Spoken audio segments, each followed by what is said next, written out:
Welcome to The Explainer. Today we're taking a deep dive into May 2026, pulling together a visual briefing on the incredibly delicate balances that are literally shaping our world right now. I'm so excited to get into this with you, so let's just jump right in. Here is our roadmap for today. We're kicking things off with geopolitics on the edge, then moving right into AI in the cyber battlefield. After that, we are tracking a deadly viral cluster, looking at some major institutional and medical progress, and finishing up with the universe's hidden balance. It's quite the lineup, and it's going to show us how everything from international conflicts to quantum physics is tied together by this concept of a fragile balance.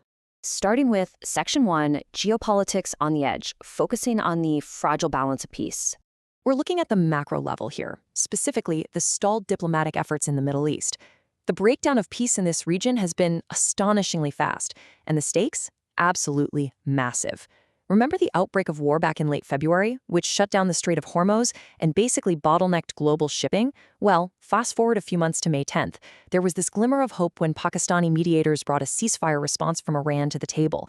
But literally, the very next day, the United States completely rejected it. The U.S. perspective pulls absolutely no punches. President Donald Trump called the proposal, quote, garbage, saying he didn't even finish reading it. From the administration's point of view, this ceasefire is essentially on life support, because according to their reports, Iran pulled back a critical concession regarding the extraction of highly enriched uranium. But to really understand the scale of this impartially, we've got to look at the official Iranian perspective too. Pushing back against the American narrative, Iranian Foreign Ministry spokesman Esmail Baghaei argued that Iran is just asking for its legitimate rights. And their baseline demands? They want recognized sovereignty over the Strait of Hormuz, direct war reparations, and the total lifting of international sanctions. So, yeah, you can see just how incredibly far apart these two sides remain. They fundamentally disagree on what even constitutes a reasonable starting point for peace. Moving on to Section 2, AI in the cyber battlefield, where we explore the tipping scales in global security. This perfectly transitions us into another wildly delicate balance, the rapid weaponization of artificial intelligence in cybersecurity. What we're seeing right now is truly unprecedented. Threat actors across the globe are using AI to entirely compress the timeline for exploiting vulnerabilities. Based on recent intelligence from Google, groups from North Korea to China Nexus operators are using large language models for basically everything. We're talking recursive exploit analysis all the way to actively attacking internal AI supply chains. The crucial takeaway here: the days of human-speed cyber attacks are over. Defenders are now forced to operate at the speed of autonomous machines. Which brings us to a terrifying new development in Android malware known as Prompt Spy. With AI agents now capable of running directly on infected consumer devices, you have to wonder, how exactly does something this sophisticated stay totally hidden from the average user? Well, its evasion tactics are just astonishing. It doesn't just quietly steal your data, it actively and intelligently stops you from uninstalling it. First, it uses Gemini AI to autonomously read your screen in real time, capturing biometrics like your lock screen PIN, but the real genius and the real danger is in step 3. It deploys an invisible overlay right on top of your phone's actual uninstall button. So when you figure out something is wrong and desperately try to delete the malicious app, the module blocks your touch. It completely tricks you into thinking your screen is just unresponsive. It's literally using basic human psychology against you. Before we wrap up the digital realm, let's talk about this staggering number: 37%.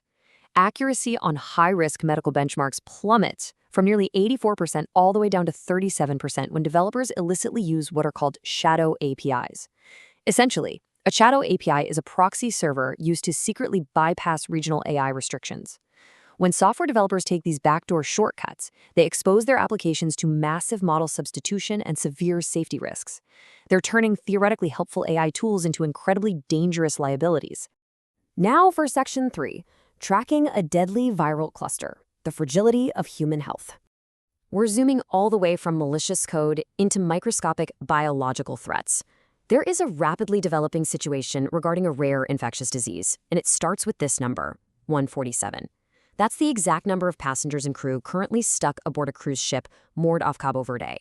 This seemingly isolated vessel has quickly become the epicenter of a severe respiratory outbreak, and it's put international health organizations on extremely high alert. The details of this cluster are absolutely devastating.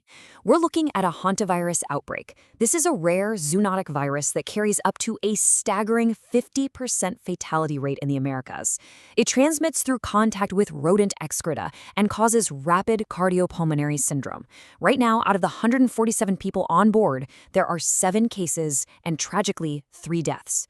The ship departed Ushuaia back on April 1st, passing through some very remote ecological regions. That's almost certainly where the initial exposure happened, basically turning the enclosed environment of the ship into a perfect incubator. To try and contain this, the World Health Organization has issued vital standard precautions for the ship. Notice the critical detail in Step 3 there. They are explicitly warning against dry sweeping. Because the virus lives in those dried rodent particles, if you use a broom, you can actually aerosolize the virus. You kick it up right into the breathable air, making it incredibly contagious. So wet cleaning methods are absolutely essential here to stabilize the crisis and keep this cluster from expanding. Let's turn to Section 4, Institutional and Medical Progress, Stabilizing the Scales. Thankfully, not all balances are tipping toward chaos. Global institutions are making real strides to provide some much-needed stability. A prime example is the new UN 80 initiative.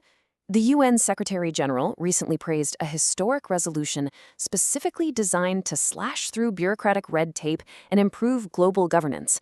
It's a massive, urgently needed push to upgrade the organization's efficiency so it can actually handle the incredibly complex demands of the 21st century. When you look at the specific changes under this mandate, you can see a real shift toward a more user-oriented, data-driven UN. Instead of navigating endless, frustrating bureaucracy, delegations will finally have a single point of contact. Plus, there's going to be much clearer transparency around the financial costs of new mandates. The whole goal here is reducing fragmentation and finally building a culture of actual accountability. And further tipping the scales toward progress, medical science is having an amazing year. The FDA has already approved 13 novel drugs in 2026. This curated list shows off just a few of these massive, life-altering breakthroughs. You've got Foundayo addressing obesity, Edvinso for HIV-1, Bysanti tackling schizophrenia and bipolar 1. We are living through an incredible era of pharmacological advancement. These aren't just incremental steps, they are profound improvements to the human condition. That brings us to our final section, Section 5. The universe's hidden balance, a finely tuned reality. We are shifting gears entirely now, zooming way out from global news to look at a stunning scientific discovery regarding the very scale of existence itself. It all comes down to understanding one single concept: viscosity. Basically, viscosity dictates how easily a liquid flows. Think about pouring a glass of water versus pouring thick honey. Sounds pretty mundane, right? But physicists at Queen Mary University of London have just published a massive new theory showing that this highly specific property is directly tied to the fundamental physical constants that govern our entire universe. For decades, the scientific consensus was that the universe was primarily fine-tuned for the macro scale, making sure stars and galaxies could ignite and exist. But this new research unlocks a totally revolutionary layer of understanding. It turns out those exact same physical constants also sit perfectly in a microscopic sweet spot. And that microscopic sweet spot is exactly what allows biological liquids to flow, transport nutrients, and actually function properly inside living cells. The crucial takeaway here is wild. The fundamental laws of physics operate in this incredibly narrow, bio-friendly window, without which life could simply never have emerged. If universal rules like the Planck constant or electron charge were off by just a tiny percentage, the results would be catastrophic for biology. Water would become as thick and sticky as tar, human blood wouldn't even be able to circulate, life as we know it would be a physical impossibility. So I'm going to leave you with this provocative thought to ponder. If the deepest, most fundamental rules of physics are perfectly balanced, not just to create giant stars, but specifically to allow the tiny fluids in our very cells to flow, is the universe intrinsically designed for life? Are biology and quantum physics way more intimately connected than we ever dared to imagine? Thank you so much for exploring these fragile balances with me today on This Explainer. Keep questioning, keep learning, and I'll see you next time.